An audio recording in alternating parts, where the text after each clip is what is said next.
It's a $25 booklet. Hi Mark, how are you? Card that goes with you. Discounts. Where's boss? Meeting with board members this morning. So we so two people go out. The second person usually gets stopped. So when you go out with somebody else, there's two of you. Go out with the same. You say about $8. Well, there's a lot of questions, That's why I have to.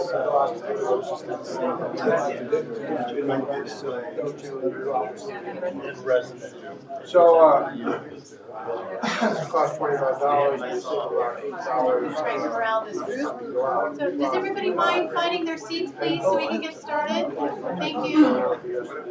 So I've used it the last 5 years. We're going to go ahead and get started if everybody can find seats. Do we have anybody on the phone call? I believe we're expecting one. Okay. All right, good morning, everyone. Let's go ahead and get started.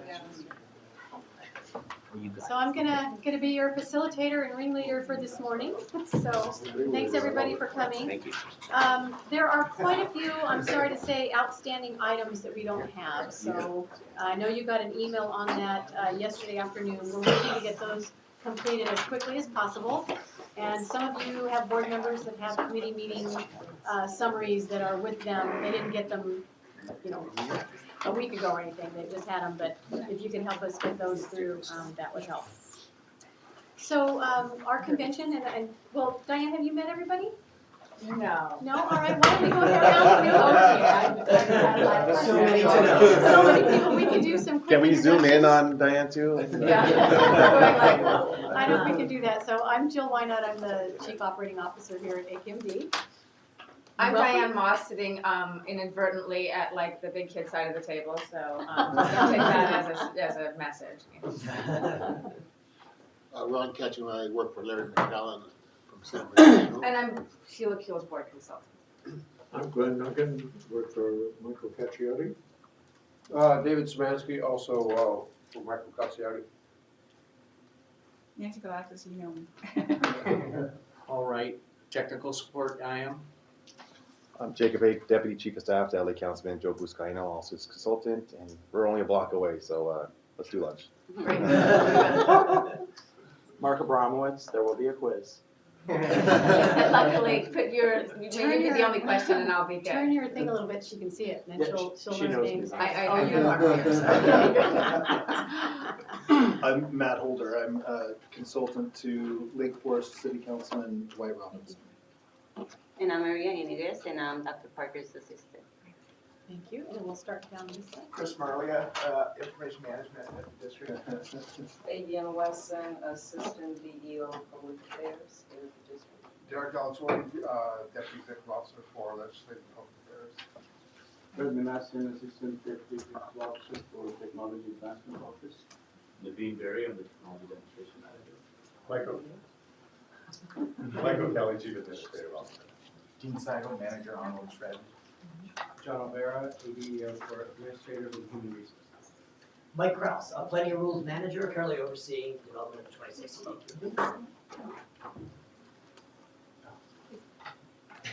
So we have a couple of other board folks join us. You want to introduce yourself? This is Diane Moss.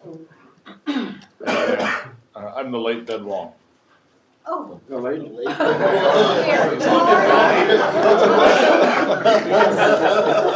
Reincarnation. Doing fine, thank you. Okay. And did you introduce yourself? Oh, Mark? Mark Taylor, Deputy Chief of Staff for County Supervisor Janice Rutherford. Hi. Do you want to introduce yourself, Andy?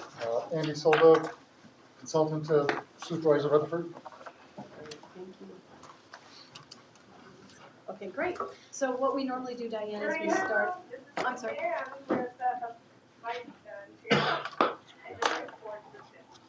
Good morning, Ruth Ann. Thanks for joining us.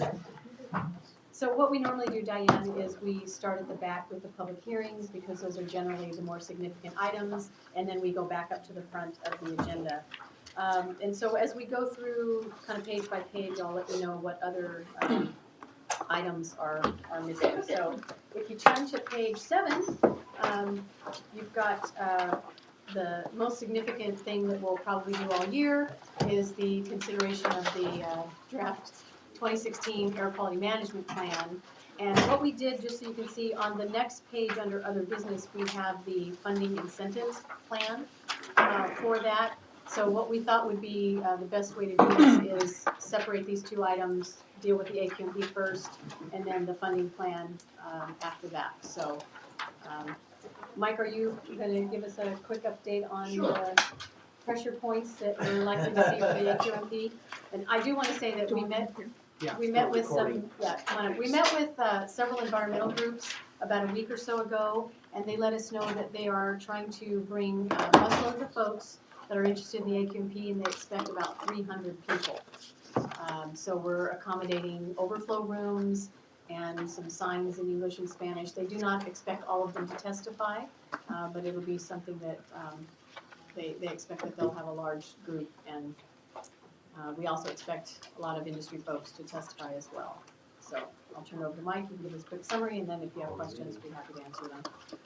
Great, to bring everyone up to speed, I know you're all very familiar with the plan. It is a comprehensive plan. We did set this out for a 60-day public hearing, so the draft final was out and released to the public back in early December. Since then, we've released the responses to comments, to all comments we received. We received 109 comment letters on the plan. All of those were included in the response to comments document that was, again, released in early January, as well as available online. That will all be part of the board package. Since January 3rd, however, we have received 9 letters and a number of exhibits, particularly focused on solar power, and we've responded to all of those in an addendum. We're seeking to get that actually released today out to the public, and then that will also be part of the board package. What you will find is what we're sort of trying to work out to make sure to make it a clean and easy process for your bosses is that in the draft final, we have a strikeout underlined version because it was what was the latest changes after the last revision, which was the revised. However, to make things clean and easier for the board, they will be receiving a clean version. It's the same document. It's just we're accepting the strikeout and underlined version, so there's a clean document for all of them, and that includes both the main document and the appendices. So I know you guys probably have seen copies so far of the strikeout underline, but just to kind of give clarity there. The reason for this is that, as you know, during a board making process, that the public, as well as your own folks, will be making sort of proposals to the plan. And we wanted to just make sure that it was very easy to distinguish between those things that will be proposed next Friday that may or may not actually eventually get into the plan or not, and differentiating that from what was being proposed in the draft final plan. Does that make sense? The other elements, by the way, as far because this is not this document isn't done in a bubble, that there is a program EIR that was also completed for the plan.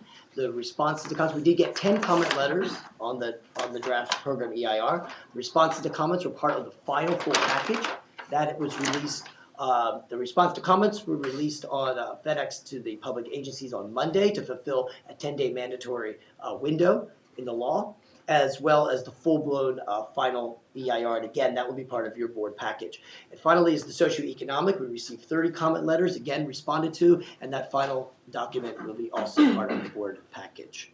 I want to just add something else, just so you're aware.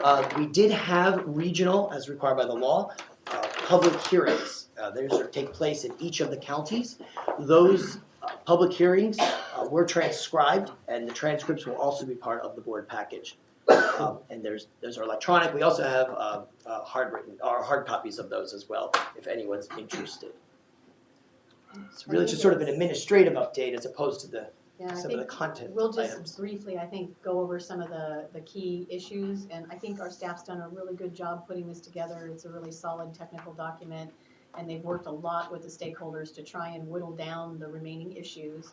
There are going to be some categories of comments from people, not in any particular order, but 3 or so that are the most significant is we'll have a lot of comments on reclaim. and whether the control measure that right now says we will consider sunsetting reclaim, and then there's a bunch of other alternatives. Some folks are gonna testify that they think that that should be just sunset reclaim. We've got a lot of folks from the environmental and community groups telling us that they want to see us be as aggressive as possible for regulatory actions. So they have specific comments and requests on a couple of the control measures, CMB 01 and 02. And they also want us to use more authority when it comes to fleet rules and indirect source rules. And then the other category of funding will be, or category of comments that we're likely to see on a large scale is comments on the funding incentives plan and how feasible that is and what the process moving forward would be. So just to summarize, those are some of the hotter topics that I think we're likely to hear. Did I leave any off the list or? Not for hot topics, no. Okay. So it'll be a long day. We shall eat a very good breakfast. Because I think we'll have a lot of testimony, but we'll see how it comes out. So at this point, do you have any questions for us that we can answer, or Ms. Mark? Yeah, and thank you very much for the strikeout version and having, it just makes things so much easier. It's really, really helpful. Could you maybe summarize for us the things that may have changed between the draft final and the version that you're ready to release? We have not changed. You haven't changed We anything? have not changed, no. Okay. Still hopeful you might get a few things in there I wanted, but. Right. Oh, absolutely. Oh, Well, that's why we call this a draft final, just to kind of go post-board if things get approved. There will be a package we will put together for ARB. That will be a final, okay? And in that final, we will include those things that the board will have approved on next Friday. Right, but in terms of any staff changes since the last draft final, there Yeah. are none. At this point, there are none. However, we are coming up with looks like to be a one sheet, our own recommendations to update the draft final, but we want to make those public and obvious. And the board would have to take action on that as well. Okay, can you give us a hint or it's a secret? Well, no. Well, just to disclaim, I haven't seen the full list myself, so I can't honestly say. But the things that I have seen are more like, for example, we talk about zero emission technologies. Wayne has requested that we provide some specific examples when we talk about that and put that up front. So it doesn't. Okay, so earth shattering. So no real changes except for some tweaking and clarity and Yes, from the staff's perspective, and some yes. specificity. Yes. Okay, thanks, that's helpful. Sure. When should the board members expect to see that document? I believe tomorrow is when the full package will be made available. And I should mention that my boss, Kurt Reese, is working on a memo which will remind the board members of the procedures that they've adopted for conducting a board meeting. And normally it's not very complicated, so people don't have to remind themselves of the procedures. But in the event of a large number of proposed amendments, he'll lay out what the board procedures provide in terms of how to make an amendment, how many amendments can be made and that sort of thing. So the board members will be getting that, and that can help you just kind of be prepared for the procedural way that this will have to unfold. And that will also be in Friday's packet tomorrow? Yes.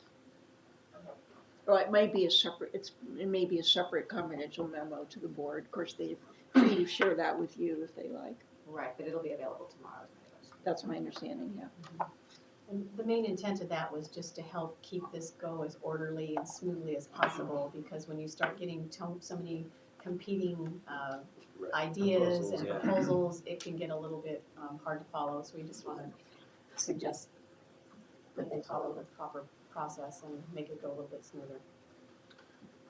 Barbara, you mentioned that was like kind of confidential, but is that going to be available to the public at least on the day of the board meeting? So that actually, I hadn't thought about that, but the board's procedures that they've adopted are public.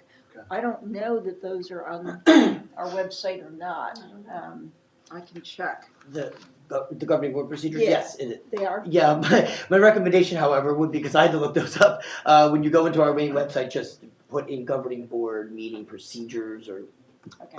board procedures, and it will come up, there'll be a board letter that we actually did that approval of them, and then it's an attachment to that. So it's pretty easy to find, but you just should best use a search engine. Oh, in other words, don't use our website. Yeah, I couldn't find it, I had to Okay, be creative. so that's already there, so you and the public can start looking now, but Kurt's gonna focus on the amendment part. Matthew, if you like, I could send you a link to it. Okay, thanks. No problem. On Wayne's recommendations, I mean, we're gonna have enough coming from the board itself. I'm kind of surprised to see that there's another recommended list, but will there be information with it that the board members can sort of digest and kind of think about it? I mean, it's not just say, hey, let's sunset reclaim. I mean, there'll be some information there that kind of his thought and process and thinking of justification. I'm sorry, are you talking about Wayne's, or are you talking about the overall plan? Like, 'cause we do have a. You said Wayne had some recommendations. Yes, that would be part of your consider. package as well. I know, but Yeah. is there going to be sort of his justification or reasoning or the district's reasoning on each of these recommendations? I don't know that they are changing the substance of the plan. Right, They're right. really just clarifications, like the example that Mike gave in terms of giving examples of the types of zero emission technologies that are available. So I don't know that they make policy changes, but.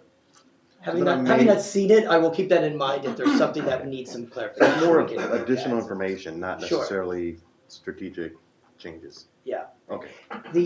We had two choices to make. We could have taken those, because they are coming from staff, to have overlaid those onto the document, but I kind of wanted to keep it whole. I feel like we've had that document out for 60 days, and I didn't want to be in a position of having some clean document with these new strike and underlines and have to go back and point those back out again. We thought it would be easier to do an overlay, and that way there's no changes as people have invested time in reading up on that. So, thank you. No problem. Anybody else? Well, great. We look forward to seeing you all next Friday. Thank you. Any public comments? Yes. Thank you, Rita. Come on up. Thank you. Thank you, Mike. Oh, you can take this I'm one. gonna pass this down. Oh.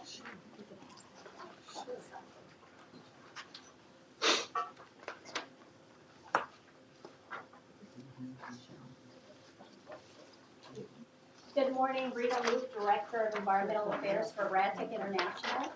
And RadTech is the Association for Ultraviolet, Electron Beam, and now LED Technology. We have over 800 members nationwide.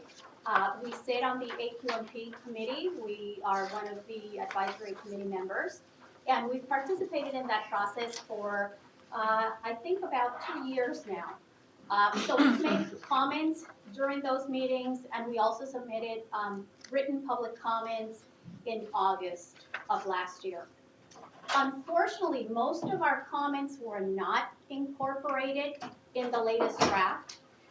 Staff did modify some of the language, but we have concerns that our comments were really not reflected in the plan. Specifically, the new kid on the block for our technology is LED technology.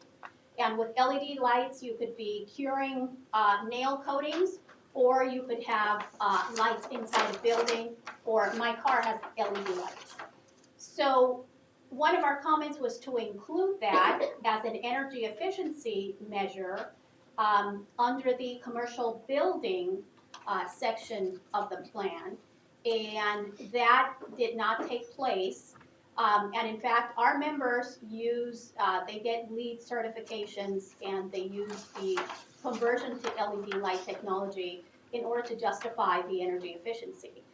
The other issue that we're having is that control devices that are associated with solvent-borne processes, which are our competing technology, we'll be honest about that, they were not treated as quote-unquote incinerators. So those emissions were not taken into consideration. Our systems are lights, and as such, they have no combustion contaminants. So the low carbon footprint and greenhouse gas reduction of our systems were not really reflected in the plan. Be that as it may, we had about 9 issues that we listed. We are willing to forego those issues because we see them as minor. The major issue for us is the definition of UV and EV technology. Back in 2003, the 2003 plan included a very detailed definition of our technology. The 2016 plan has taken that out. And we're very concerned about that. We're not concerned for our members because a lot of our members have PhDs in chemistry. They make the stuff and they are very familiar with the chemistry. We are concerned about their customers, the small and medium-sized businesses that are looking to stay in Southern California and find compliant alternatives, but yet they're not familiar with alternative technologies. So I've handed out 2 pages. On the first page is sort of a compare and contrast. So you can see the 2003 language versus the 2016 language. And on the second page is our proposal, which is very simple. There's no policy change here. It's just the degree of specificity that was eliminated.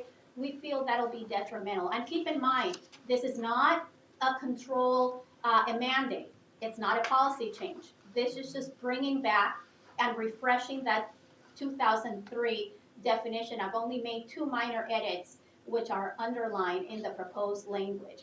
And I think the board members are going to have a lot on their plate for the upcoming board meeting, and I just don't think this needs to be one of those issues. I think that it would be really great to achieve consensus with the staff before the board meeting. Unfortunately, that hasn't happened yet. So I'm hopeful that you will support our position and we'll continue to work with staff. Thank you. Thank you. Oh, one question.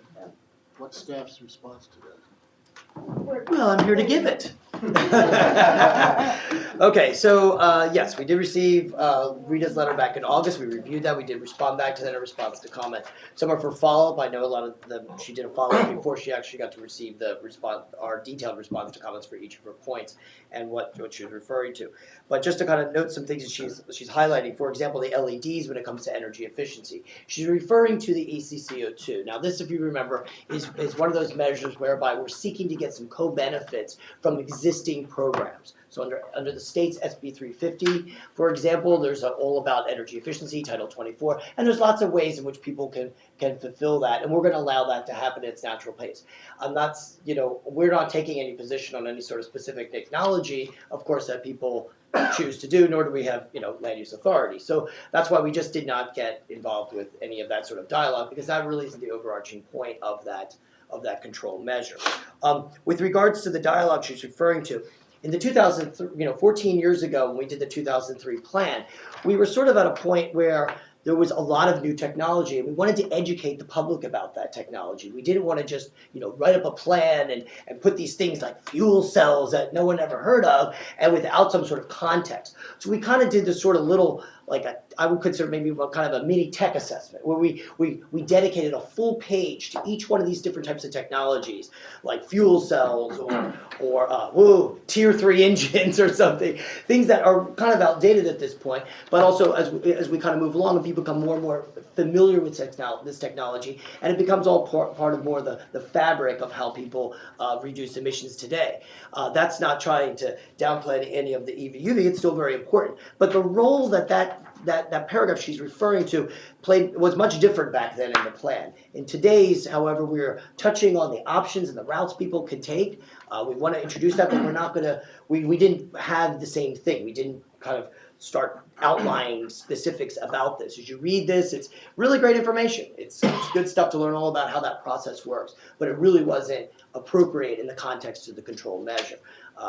And so that's why we didn't, include that. And mind you, that measure also that we're talking about too is not a coatings measure. It's a broad VOC incentive measure. The idea was that when you go into a facility, how can we modernize a facility today? Let's keep an open mind to the various ways, and whether that's the processes that a facility is taking place, where there's potential for VOC reductions, and let's keep it open. So that's why you'll see broader language, because that was the proper context upon which the control measure was written. Do we have any other public comment? Or any other? Before we leave the AQMP topic, I want to just circle back to the response that we had given to Jacob, which is regarding any changes that might be proposed by Wayne. what we said about what we've seen so far holds true.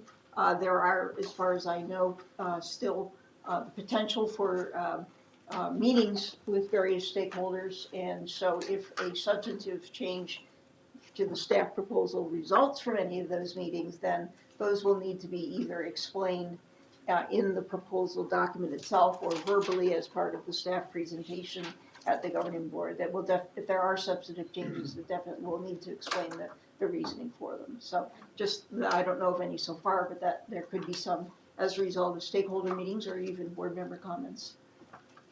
Thank you. Okay, I think we usually do other business at the end, but it makes sense because it kind of is the corollary or the extra process here. So on page 8, under other business, after the AQMP, assuming that we are all still having some daylight and a quorum of board members, we're really hopeful we get to both of these items.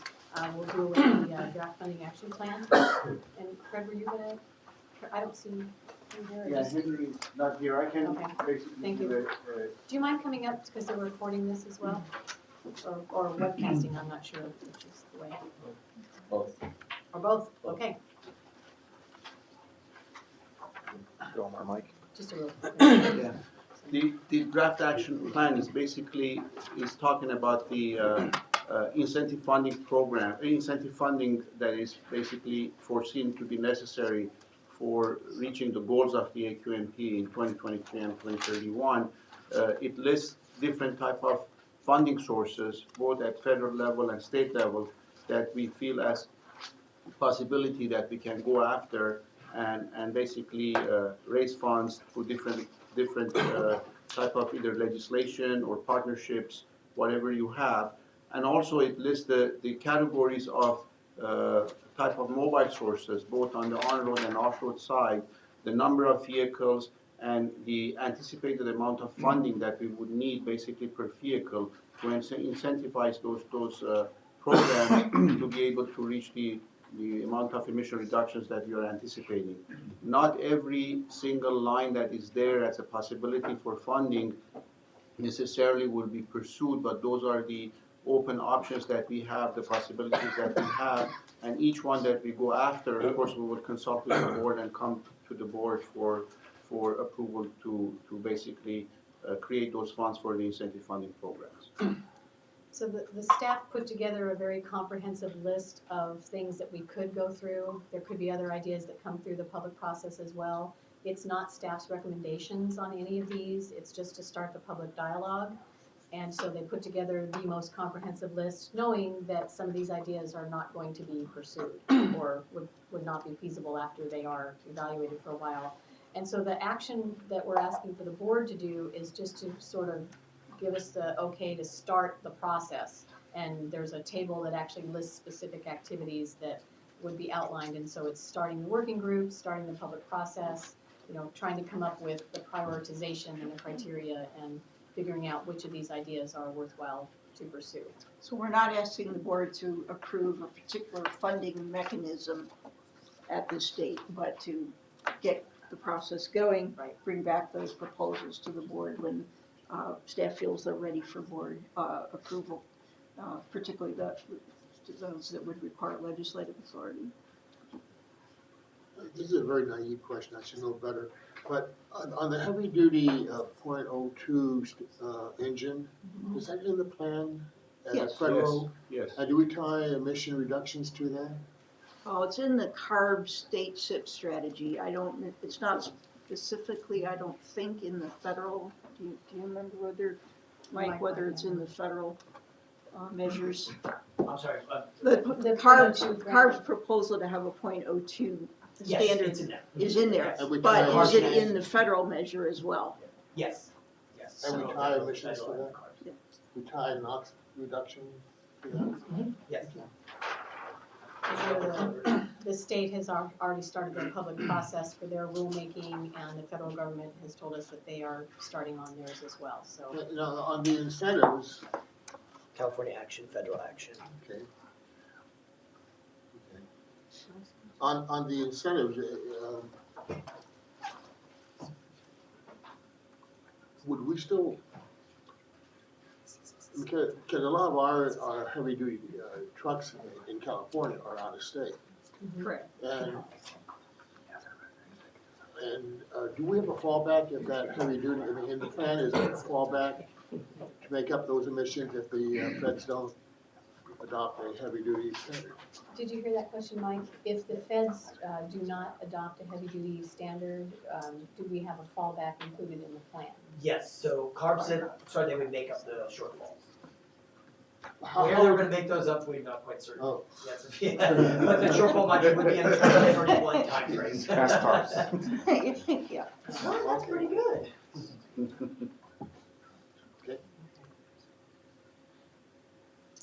So to be clear at this point, they just, the action is to, the two actions is that you don't need to do the financial program in order to pass the AQMP on Friday the 3rd. We don't need to, we don't need to, It's not but required. it's not required to, but we're recommending it since we Right. do rely on getting going on those Right, activities. Right. If we didn't include it and we sent it forward, would the feds have a problem in approving our plan without details? Okay, so there is, we're not intending to send the funding plan as part of the SIP to EPA.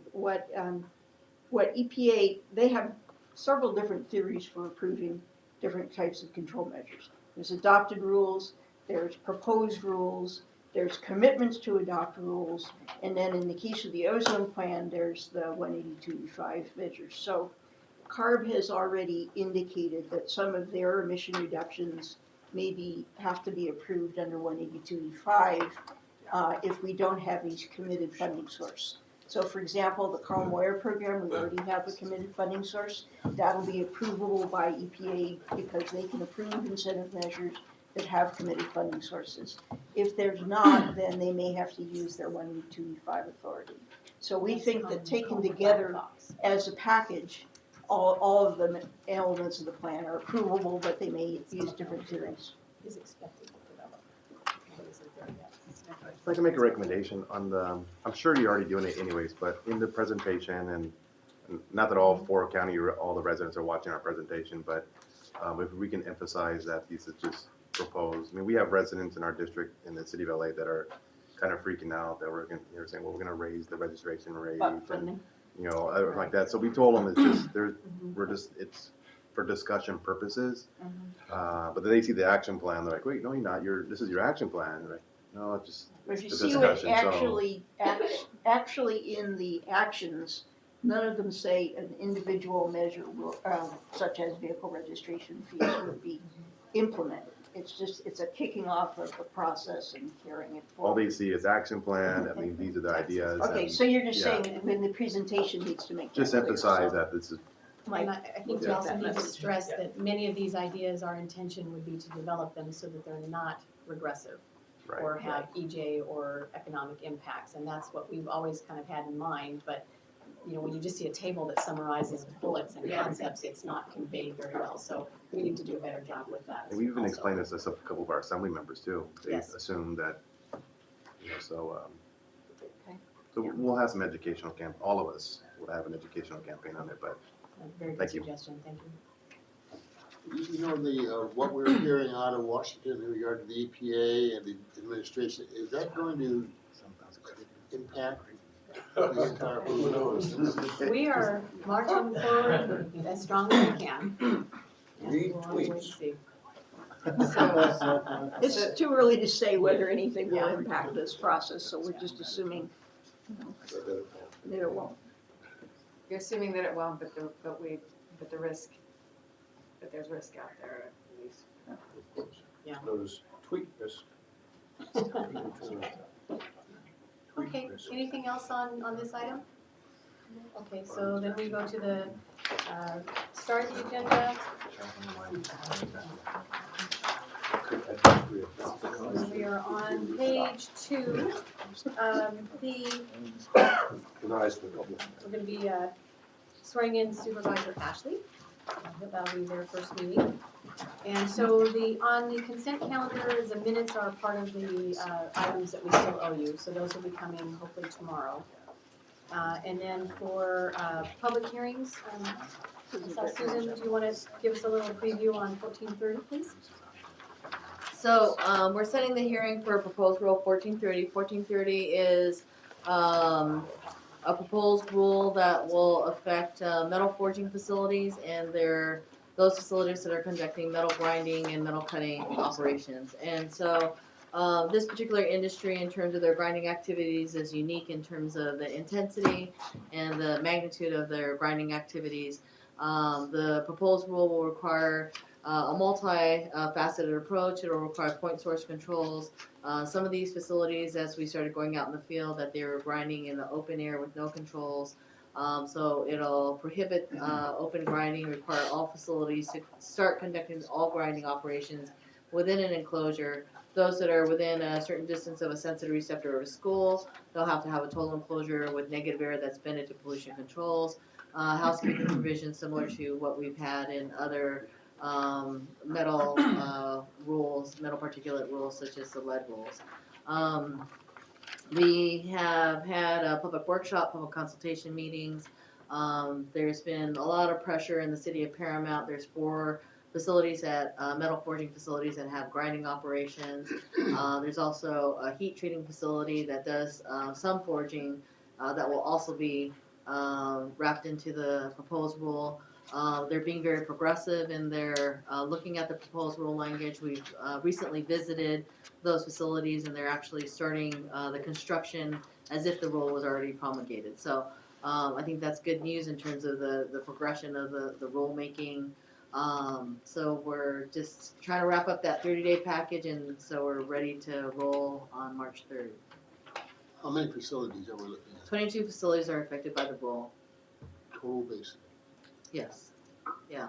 So when we start a rulemaking for a source category that's currently not regulated, what we have to do is we look at those forging facilities that may have permits for their furnaces, and then we have to do a lot of other searches in terms of reaching out to other industry categories that may be aware. We do internet searches, sort of like a yellow page search type of thing. To identify these sources. So hopefully we casted the net in terms of the outreach of all the 22 facilities, but even if we didn't identify the facility in our list and it is a metal forging facility, they're still subject to the rule. So, do you want to hit if there's a couple of key issues that are likely to come up in the testimony? yeah, so there has been some general themes. There's a lot of community involvement in the rule.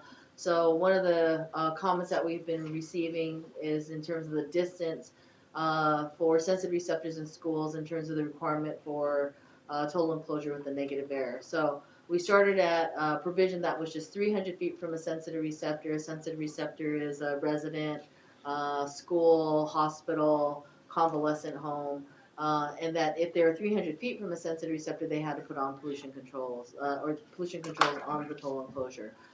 We got comments that they wanted to see a specific requirement for schools, so we did 1,000 feet from a school. Then we got additional comments to add preschools and Head Start and pre-Head Start, so we added the preschool, Head Start, pre-Head Start. And then another comment that the 300 feet from the sensitive receptor wasn't health protective, so we're going to extend that to 500 feet. We're still getting comments that they want to expand the distance from the schools from 1,000 to 1,500. We're probably going to hold the line at 1,000 feet. It's consistent with the CARB guidelines for siting for land use in terms of being a precautionary measure for 1,000 feet. So we're probably going to hold the line at 1,000 feet and 500 feet from a sensitive receptor. And a lot of the materials precipitate out fairly close to the facility? Yeah, so the way that this rule started was really, we have to give credit to the community. The community started reporting metallic odors in the city of Paramount near a facility, Carlton Forge. We did our investigative work, laying glass plate samples, kind of stepped, and saw this gradient towards Carlton Forge Works. Carlton Forge Works stepped up to the plate. They did voluntary measures to reduce their emissions from their grinding operation. And so we put ambient monitors. We saw a great reduction as they started implementing these measures, so we know what works. So in terms of that we know that these metallic emissions can go off-site from our monitors and from the glass plate samples. Yes. The quantum facility is generally located beyond the one you mentioned in Paramount. Where might they be elsewhere in the district? They're kind of spread throughout the basin. They're Azusa, Irwindale, Fontana, it's just, kind of, yeah. Actually, there's, I think, a facility at least in all 4 counties. But some are like Paramount, they're clustered There's, in a way. there are 3 metal forging facilities in Paramount that are, within kind of a 2 to 3 block radius of each other. So they're pretty concentrated, and they tend to be some of the larger ones. So I think that's what raised the concern. I did want to mention, when Susan brought to our folks' attention that there were grinding out in the open, which is just really a very bad practice on a lot of levels, we put out an advisory, and we got some cooperation from people that immediately took their grinding operations and moved them indoors. And they've been working with Susan through the rule on this, so that was a good success story. So we're learning things through not just this rulemaking, but the activities in Paramount that are going to really have some good benefits to the community. I think one other point to highlight is that this is an expensive rule. This is the overall cost, the socioeconomic analysis is not quite finished, but it looks like it's around $6 million. These no, the average cost, the capital is about $350,000, but you have some outliers in terms of their cost being higher because they have more stacks and their grinding operation is more extensive. But kind of to give a little perspective, one of the facilities will have the largest forge in the Western Hemisphere, so it's, they're not small facilities. So. But it will be a costly rule for these facilities to comply with. Another comment is that that you may hear is that I think some folks are kind of concerned with, I think we've used this term in the past, as kind of a regulatory creep in terms of you're going to have this one rule that's going to have this grinding provision, and so all mechanics and maintenance activities are going to have to do the same level of controls. We're saying as we move forward and we incorporate provisions for grinding, we'll look at it during those rule developments, and it'll be appropriate for those particular source categories and the size of the source categories and the magnitude. These grinding activities, they're massive. There's billet grinders where an operator sits in a booth and it'll go up and down the billet, which will be like the length of this table, grinding away. So they're very massive and intense. The type of activities. What's the status of the levels currently in Paramount? For near Carlton Forge, they've been averaging, we've been so sort of hyper-focused on the hex chrome that it was around like 0.4. What we're finding from the grinding activities is that hexavalent chrome isn't the main issue. That the primary issue from the titanium was more of a nickel issue. But it's not to say, and we leave this door open for the metal forging, that we have seen slightly elevated levels of hexavalent chrome coming from near Carlton Forge, that we know we want to come back, and we're going to do additional monitoring to see if there's something else in the forging process that we want to control. So we may be coming back into this rule to address the forging operation. We're just addressing the grinding part of the operation. Mark, are you asking more in general for all of the efforts in Paramount? What are we seeing? Well, I think that was a good answer, but the next step is with the other ones, because you've got aircraft and Anaplex under order for abatement. If you've been following that, both Aerocraft and Anaplex are under a stipulated order for abatement. They have monitors very near their facilities, and if an average of 3 sampling days, which is about a week because they're generally on a 1 and 3 day schedule. If those are over 1 nanogram per cubic meter, they have to curtail all of their chrome-related operations. We currently have Aerocraft under curtailment, and we are seeing the levels come down quite dramatically. So we're still doing the monitoring. We're still monitoring at schools. We're still moving our network out. We're moving to other schools as we're finding, clean data at the schools. So it's it's a good success story in terms of we are seeing reductions, and then this proposed rule will help with reducing odors, nickel, additional chrome from these facilities. So it's still a work in progress. We're still evaluating other facilities, but it's been a really good multi-agency effort. We have many other agencies involved that are looking at these facilities as well and making sure that they're safe from water, worker safety, and other issues. So they've gone from peaks above 26 to down less than 1 nanogram. On average for the 3 samples. Yes. Yes. We still have had a few little blips here and there, but in general, everything's been coming down quite a bit. Okay, good, thank you. You're welcome. Okay, so any other, I'm sorry, go ahead. Quick question. There was also a suggestion in the committee meeting that it might be a good idea to strengthen the monitoring requirements so that as they're monitoring their, their bad leaks and pressure drops and whatnot, that there's some sort of regular reporting to staff so that you can, track and go, and see if there's something that looks off. And so that seemed to be something that there was some openness to at the last committee meeting, and I wonder if that has been incorporated. Yeah, so one of, there was, we received a comment that to incorporate some type of trigger in the rule to encourage continuous compliance. And so we're looking at different mechanisms, and one of the things that we've been thinking about is a data logger associated with for when they measure their HEPA filters in terms of their pressure drops or pressure increases. We're contemplating is like, would that be a provision that we would incorporate in the rule, or it's a trigger provision?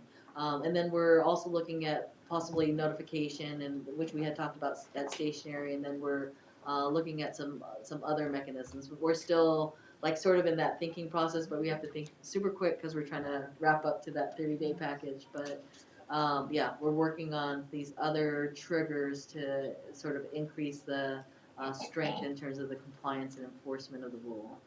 Thanks, and just so I'm aware of it, the board will see a latest draft of the rule. Will that be part of the board package requirement? Yes. Okay. Yeah, well, there'll it's be gotta this. be done 30 days in advance, so it's sometimes there's a few more days there, but the set hearing goes on the calendar the month before, and then 30 days in advance of the actual public hearing is when we have to have all the documents available. I see, so there's still some play in the verbiage of the rule over the next month, over the next. We have to be careful when you set the hearing that you don't make too many changes between that version and what goes to the board to be adopted, because otherwise you could get criticized and require renoticing. Right. So we're getting pretty close to finalizing it, but obviously the staff can make recommendations and or the board can make changes at the hearing within certain parameters. So I'm going to ask So Barbara. the statutory provision is that the board may make changes at the hearing, but if they, quote, significantly affect the meaning of the rule, unquote, then the language has to be provided, and then the matter continued to the next regular meeting of the governing board. We've interpreted significant change to the meaning of the rule, rather meaning it has to be a fairly large change because of the use of the word significant. Right. And so, for example, certainly if you were to bring in a new source category into the rule that didn't have notice that they would be covered by the rule, then that would trigger that requirement, might even trigger a more full renoticing. So right, for the magnitude of the change. Yeah, so we make those judgment calls as the matters are presented, whether they're important, they're major enough to require postponing the hearing on. And so something like on this monitoring requirement that you guys are still trying to figure out what's the best way to go, when will, because I know that was a concern of the supervisors, when will she know whether that's? It'll be in this 30-day package. So Which is being released tomorrow. No, it'll be released on. It'll be available to the public no later than 9 a.m. on Wednesday. Wednesday. Yeah. So And that'll then- be staff's recommendation, and Right. subsequent tinkering is subject to that test that I just mentioned. Yeah. Yeah, just a couple of questions. You made reference to special consideration to schools, preschools and so on, and also sensitive receptors. So would that include like healthcare facilities, retirement homes and so on? Okay. Yeah, that's in this, we're actually not gonna use the definition of sensitive receptor, but it'll be in the listing. It includes like convalescent homes and hospitals and, yeah. Second question, more philosophical. I take it this rule was stimulated by the problems in Paramount, is that correct? It started with, in 2012, the complaints about metallic odors, so it was the first, the first issue that came up, and then we, addressed the issues at Carlton Forge, but we were looking at the monitoring and saw these elevated levels of hexavalent chrome that were less than 1 nanogram per cubic meter. So we started to do this expanded monitoring, and then when we did the expanded monitoring, a couple blocks south of Carlton Forge, we saw much higher levels that weren't related to Carlton Forge. And that's what started the larger, which we would kind of refer to the expanded monitoring, and that's led us to the Aerocraft and the Anaplex. One thing that I didn't really appreciate until recently is that there was a long time between the initial odor complaints in 2012 and when this last fall, like around the October timeframe, but there was an advancement in the monitoring technology, and our lab folks were able to get portable samplers for chrome that no one has ever used in this application before, because otherwise you had to have the power and it was a whole other monitor. So there was a lag time, but until we developed this kind of new technique with these portable monitors, we didn't have the capability. So we're sharing that information with others because we're finding a lot of things through this investigation that our colleagues at CAPCOA, other air districts, and others didn't appreciate. We're finding tanks that we didn't think had high chrome emissions are really having high emissions, and so it's really opening up our eyes to a lot of things we didn't know before. But it was a technology advancement in terms of the monitors that we could put on these poles and temporary batteries that was really the breakthrough that we needed. Okay, thank you. I just had a quick comment on, see, more recently we've kind of come across these things where we went to look for something and then we monitored and we found some additional stuff. And then I know, the public looks at us and says, well, was it AQMD, was it DTSC, or the cities? And it's almost like we should kind of have this overlapping training. Because I know my building and safety guys, they come from the industrial industry too, and sometimes I'll go to sites and the zoning is maybe heavy industrial, it's M3, M2, and they may be grinding right outside, but from their background, they're kind of like, okay, well, this is industrial zone. But if we kind of had this, cross training or information where, they're not going to make them, area experts, but at least surface level where they can identify that, maybe this isn't right, and there's a reporting method from the city of LA or any county or any city that they can then, from building to safety, we send it to AQMD. And I'm not trying to increase our load here at AQMD, but it might be a mechanism to help us catch, some of these businesses that are just popping up. And as big as all the counties and cities are, I don't know all the businesses that are happening. I know industrial zones, and I've driven through, and some things might catch my eye, and we find out, okay, they opened as one business and kind of transitioned to something more that wasn't permitted by the city or the county, or even requires permits from AQMD. So, it's not that we're not watching, but just, sometimes they don't have the eye to catch all this stuff. So it's just something to me to think about.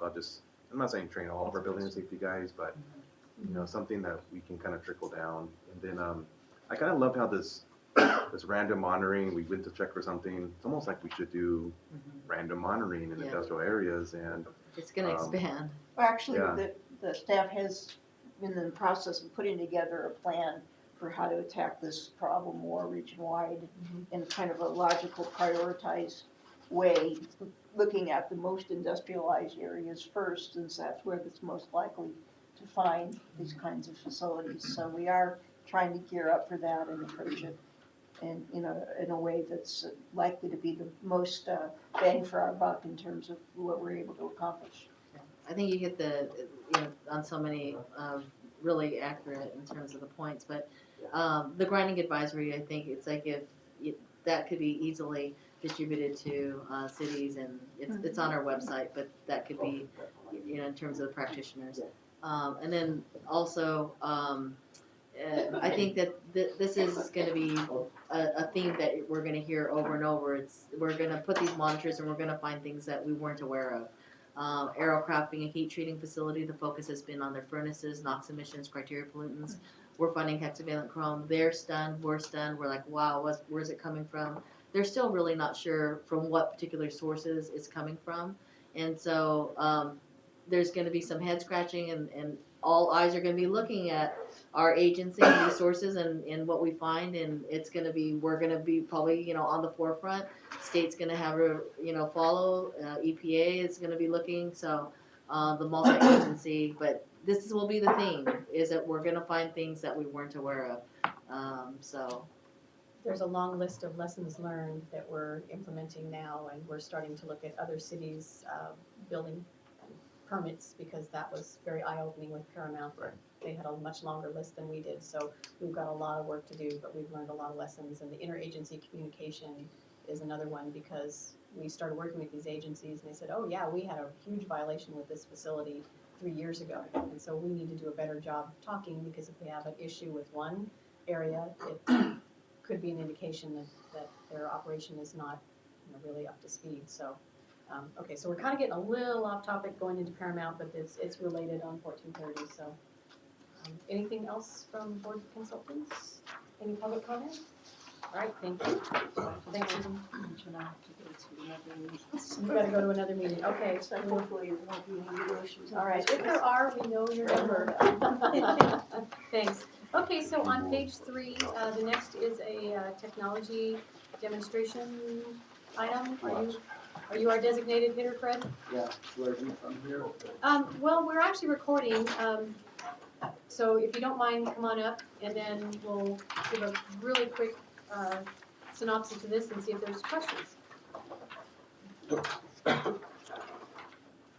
We've got the next, 5 items. Yeah, the next 5 items, they were all approved at the Technology Committee last Friday. I'll go over the overall description in case specific questions. Naveen is also here to help with the answers.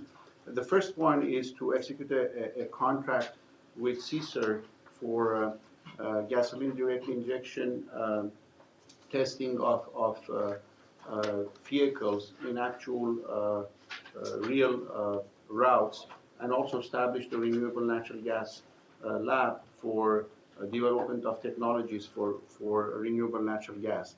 What we have seen is that we have done testing before for the GDI technology, and the way the testing is done, it's on a dynamometer, chassis dynamometer, engine dynamometer, and the real operation of the vehicles, the emissions are different, and we have seen increased PM. So CSERT has the technology to basically test the emissions in on-road real operation, and we're going to have vehicles to be tested for emissions, and also one of the vehicles to be retrofitted with particulate retrofit, and compared to those results with the actual dynamometer testing, and see the difference in real world and dynamometer testing emissions. On that one, we are proposing to fund the project with $222,000. MECA, Manufacturer Emission Control Association, is co-funding the project with $51,000. For the renewable natural gas lab, which is going to basically explore technologies for development of that technology, analysis, and commercialization roadmap, we are co-funding the project with $100,000, and other co-funders are Southern California Gas Company with equal amount, and other participants are CSERT with in-kind contribution, and DOE with $25,000. Any questions on this item? And is that level of detail good for everybody, or do you want a little shorter, a little longer? Shorter. A little shorter? Shorter? Okay, Yeah, good. Okay. It's your meeting, so whatever serves you best. So where will the center be located? At CSERT in Riverside. The next one is to basically for development and testing of 0.02 gram heavy duty diesel engine at 15 liter displacement. Southwest Research Institute is our contractor. The project is co-funded by Air Resources Board. They originally have done some testing on 13 liter, and this one will be on a larger engine. 750,000 is being co-funded by Air Resources Board. The ports of LA and Long Beach are co-funding the project with pass-through funding through us. So we will be co-funding this project for development of low-emission 0.02 gram diesel engine. One little question. Feds never get involved with supporting some, I mean, I would think they would be really interested in. Who doesn't get the involved? feds, EPA. Mhm. They don't put any money in this, and yet this really is hitting a federal source in a sense. But we have huge co-funding from Air Resources Board, 750,000, and the ports are involved. So. So they're relying on California to fund their projects. Okay. The next one. And do we have any public comment on any of these items? I tell you what, if you want to comment, please holler so I not read with my back to you. So we'll go then on number 5. Number 5 is our annual to renew our annual membership in the California Fuel Cell Partnership. The highlights of 2016 is mentioned there, and Dr. Parker was elected as the chairman for 2017. He will be leading the partnership. We already have 25 stations. 14 of them are in the South Coast Air Basin, and basically is to continue the activities, increased fueling stations and public awareness and activities of the fuel cell partnership with our own contribution that we do every year. Any questions? Item number 6 is regarding the EFMP. I actually would like Dean Saito to give this is Henry Hobo's program. If you can give a few quick review of this one. One more after. Okay, all right. Sure. This item is to recognize an additional $5 million from the state of California to add to the EFMP Plus Up program.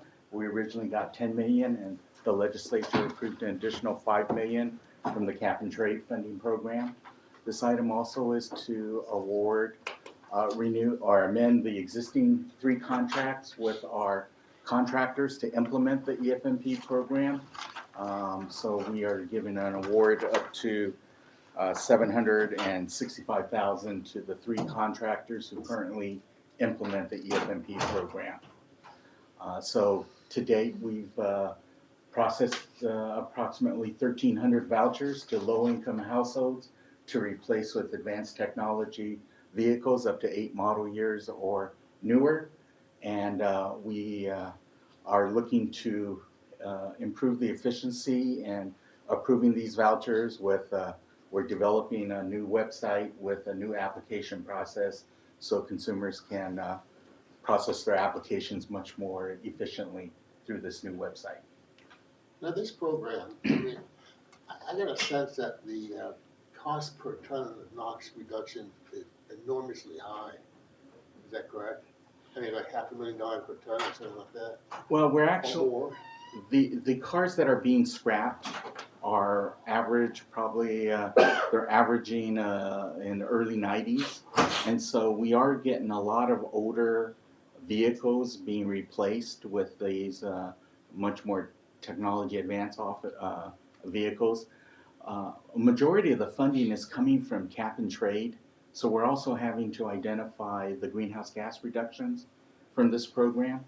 And that's where a majority of the funding is coming from for this program. So we're seeing a lot of greenhouse gas reduction as well as criteria pollutant reduction.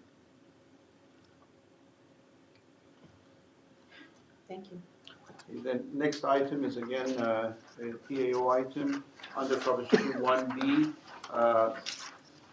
We had received from the grant for proposition 1B that we had received, 14.5 million was set aside or allocated for ships at berth and cargo handling equipment. We came to the board one time for one round of solicitation and awards. Right now, there is $6.1 million remaining in the balance of that 14.5 million. So we are proposing to issue a new program announcement, which will open at the board meeting, after the board meeting, and it will close end of March.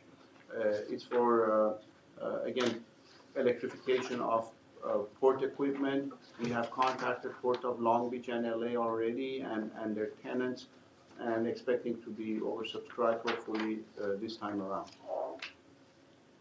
Is that the last of the 1B money? Yes. Yes. Any other questions? All right, thanks. So, I saw Derek earlier. Right here. There you are. Snuck up And on I me. need to tell you on page 5, items 8 and 9 are still outstanding. Okay, so this item is to renew the contract for the Environmental Justice Community Partnership.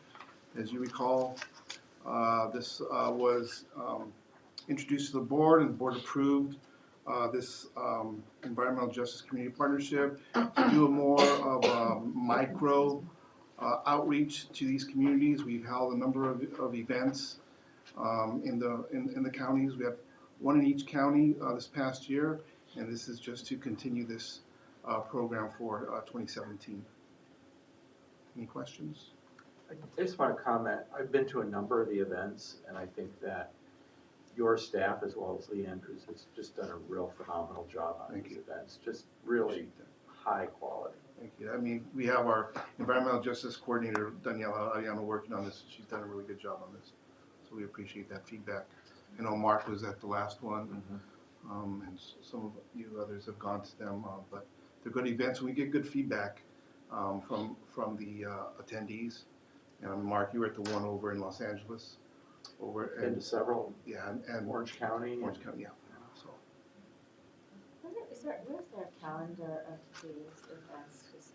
So we're in the process of scheduling them. Once the contract gets renewed, then we go ahead and schedule them. So once we do, all the board members will get, and the board assistants, board consultants will get a calendar of the events. Great. And so you're more than likely going to get them once it gets renewed and we get the calendar. So you might as well stay here because you're the item after this.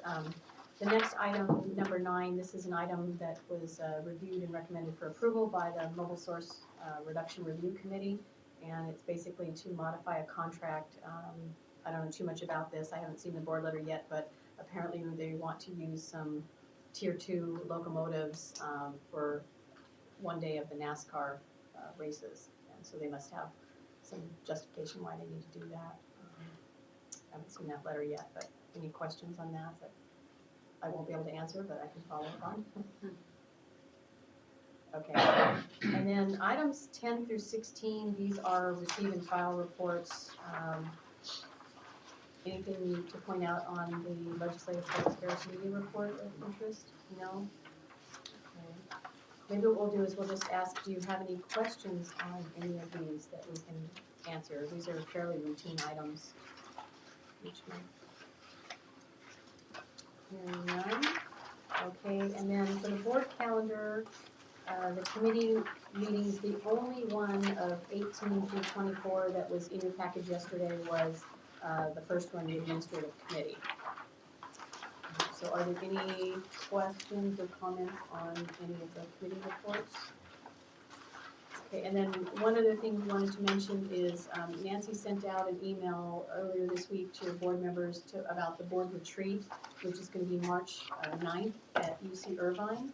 And we were polling to see interest for a tour of the UC Irvine Technology Demonstration Centers. That's not the correct name of it. APEP. APEP, thank you. Power and Energy. Advanced Power and Energy Program. And It's really so great. if you could help us with that, the reason we need to know is if there's more than a quorum of the board members, then it needs to be officially on the retreat agenda, and we have to make sure that we can accommodate transportation to the center and the tour for any members of the public who would like to do. March 9th. Oh, the tour would be at 8:30 In the morning. in the morning. And then Okay. if that's the case, we would push the start back of the retreat to 10 instead of 9:30, just to make sure we get people there and back on that. So if you could help, let us know. And we're happy to accommodate either way, but we just need to know so we can make arrangements. Anything else? Couple questions about that. Regarding the tour, are you aware of any special security requirements? Sometimes when you tour facilities, you have to show your ID and other things like that. It's a good question. I am not aware of any, but we will definitely out. find out and make sure that we let everybody know if there are any clearances in advance or any ID requirements. That's a really good suggestion, David. Thank you. And secondly, I assume this is a full day retreat. Do you know the hours that it will? Yeah, I think we said 9:30 to 4. We're putting together the agenda, which Wayne will definitely work with Dr. Burke on, and so it'll be till mid to late-ish afternoon. Yeah. But it depends on how much conversation is generated and the pleasure of the board for how long they would like to stay. We used to do, for your benefit, Diane, we used to do a 2-day board retreat. And it was generally off-site, either in the desert or sometimes in Orange County, and it would be 12 to 5 on the first day, and then 9 to noon the second day. This year, we're just doing a 1-day format, so it won't be an overnight stay.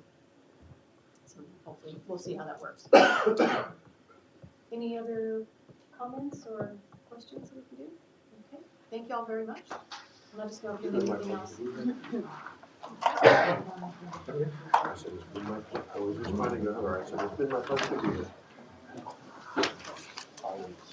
Yes, sir. We are.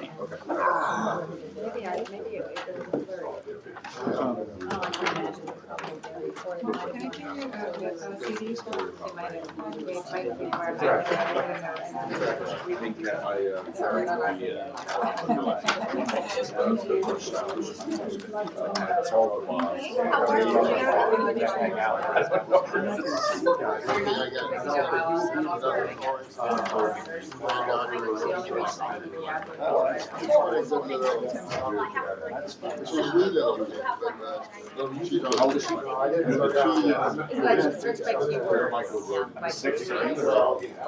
What do they actually do? The skill levels are strong.